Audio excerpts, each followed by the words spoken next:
There's a bipartisan push to restore legal services for unaccompanied migrant children. The Trump administration ended the government's contract with organizations providing those services last month.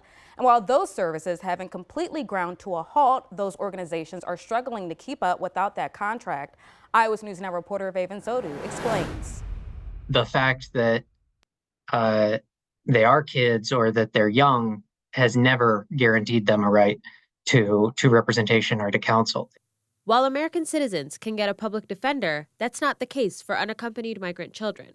And as a former caseworker and a current immigration attorney, Lucas Asbury says it's a struggle for these kids, and defunding the organizations that give them a voice deprives them of due process. When you really look at what's going on in immigration court, then, is you have a child who almost certainly does not speak English, but may not even speak Spanish. They might speak an indigenous dialect or language, such as Quiche or Mam are probably the two most common.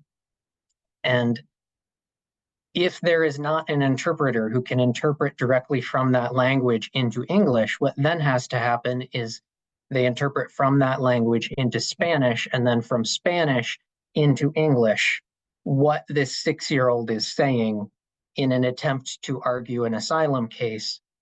Meanwhile, there is an ICE attorney, which fulfills the role of a prosecutor, sitting there actively advocating for their removal, for their deportation.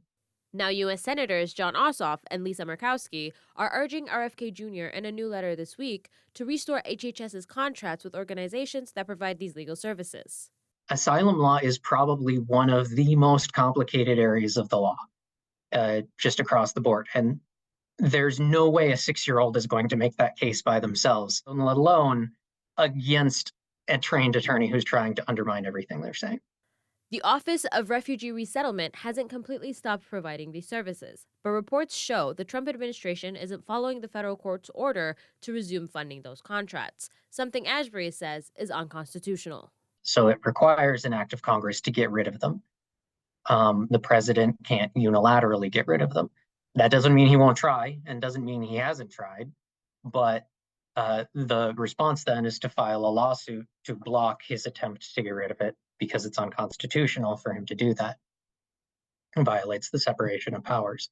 Faye Vanzodu, Iowa's News Now.